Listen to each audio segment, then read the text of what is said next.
for coverage you can count on. It's the KFOX-14 Morning News.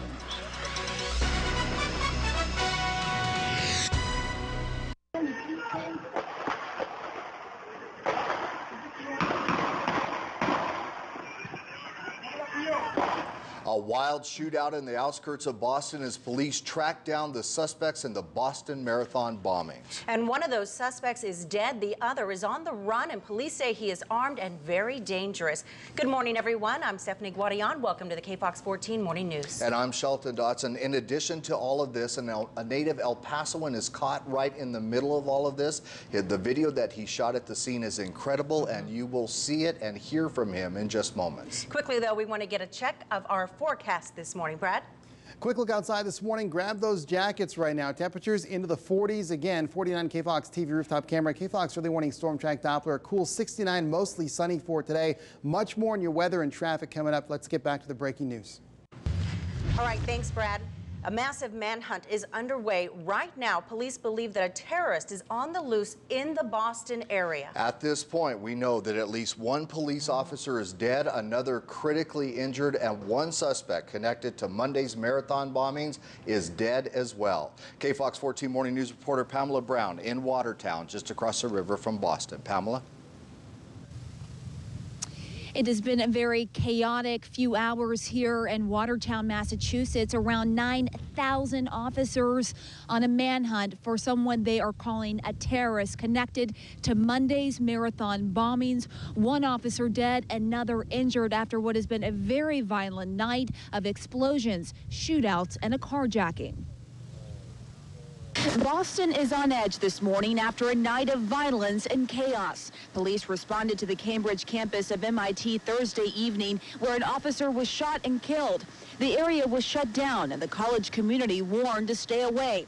That was just the beginning. Action then sprung up in the nearby community of Watertown, where an alleged carjacking may have involved explosives. Gunfire was exchanged and one officer was shot. Heads up, street's open, street. In the exchange of the gunfire, we believe that one of the suspects was struck and ultimately taken into custody. A second suspect was able to flee from that car. The district attorney's office says that first suspect has died. The Mass State Police are now looking for a man who matches the description of the second suspect, wanted by the FBI in connection with Monday's attack at the Boston Marathon. A door-to-door manhunt is underway. We are asking everyone to shelter in place for the time being, not to leave their homes. And we have learned that Watertown is now on lockdown, that no transit traffic is allowed in and out of here. Also, that all transit in Boston has been suspended, that Boston Public Schools and surrounding universities such as Boston University and Harvard are all closed right now as this manhunt continues. Live in Watertown, Massachusetts, Pamela Brown, back to you. And this breaking information just into the KFOX-14 Morning Newsroom. The Associated Press is now reporting that these two suspects are brothers. One of them, a 20-year-old, he is the individual who died in a shootout with police earlier this morning. The other man who is still on the run is a 19-year-old. He is identified as Zokhar Sarnez. Both of these brothers have lived here in the United States as legal residents for the past year. Both of them moving from Chechnya near Russia. That word just coming in from the Associated Press that they have now identified these two suspects. We're getting more information on them. We'll bring it to you just as it becomes available. As you just heard, in this unbelievable series of events, it included a wild police chase, and an El Paso native found himself right in the middle of it all. Gabe Ramirez is a photojournalist with CNN. He was one of the first people there in Watertown as police held one person at gunpoint. What his role in all of this remains unclear this morning. But minutes after police took that man into custody, Ramirez went live on CNN describing what had happened. We ran towards the scene. The police had, from multitudes of agencies, all had their weapons drawn, pointing at a vehicle that we could not see from our vantage point. They were screaming for somebody to put his hands up, to get out of the car. At some point, he did do that. They were ordering him to remove all his clothes, including his underwear. Now, as Gabe just reported, the man was ordered to strip naked because the suspects had just detonated several explosives during that police chase. Again, what this man's connection is to the suspects is, or even if there is one, remains unclear at this hour. We will have much more on this story throughout the next 3 hours on the KFOX-14 Morning News. In addition to the Boston Marathon bombing situation, there is another enormous national news story. In just about 30 minutes from now, we'll update you on the latest from that massive fertilizer plant explosion in West Texas. The death toll has skyrocketed as we feared, plus what people are being asked to do this morning to try to help out with that devastated community. New from overnight, police arrest a man they believe was driving drunk after he slams into a construction worker. Witnesses tell KFOX-14 the suspect was weaving all over the road. KFOX-14 Morning News reporter Ruben Veloz, the only reporter on the scene, and now live in the Lower Valley. Ruben.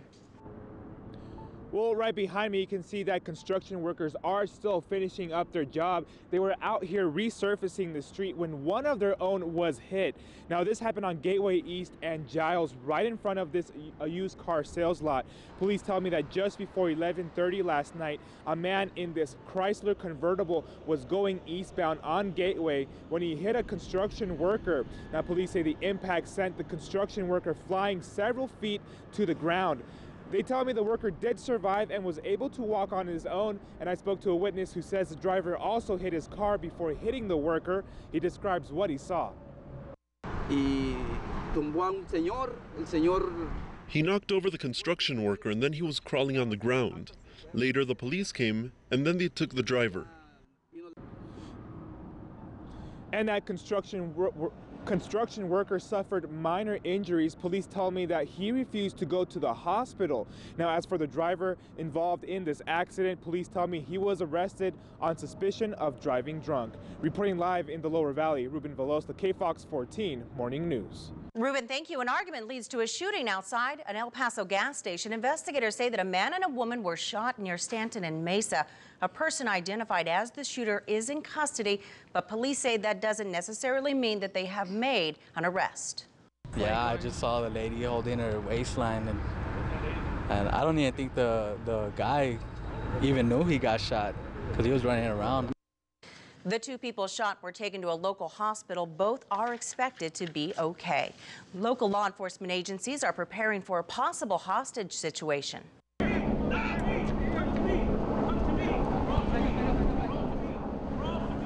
Now, what you see is a stage scene at a restaurant on Zaragoza in East El Paso. The El Paso County Sheriff deputies, SWAT team members, negotiators, and Texas Rangers all took part in this exercise.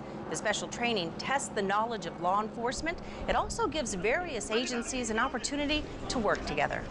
This situation very much real. Several students injured when a gust of wind topples a jumping balloon in Anthony, New Mexico. Loma Linda Elementary School was hosting an awards carnival for 5th and 6th graders yesterday afternoon when the accident happened. School administrators tell KFOX-14 a huge gust of wind flipped that jumping balloon while 3 children were inside. 2 of them suffered some bumps and bruises. A little girl was taken to Las Palmas Medical Center after falling about 8 feet from a slide on that balloon, but her injuries also considered to be minor this morning. Time now 5:07. Next, elected officials texting, tweeting, and messaging during meetings. Who may put a stop to all that and soon? Brad? And another cool one for today. A live look outside. You'll want that jacket again this morning. 48 degrees KFOX TV rooftop camera. Warmer temperatures just in time for the weekend.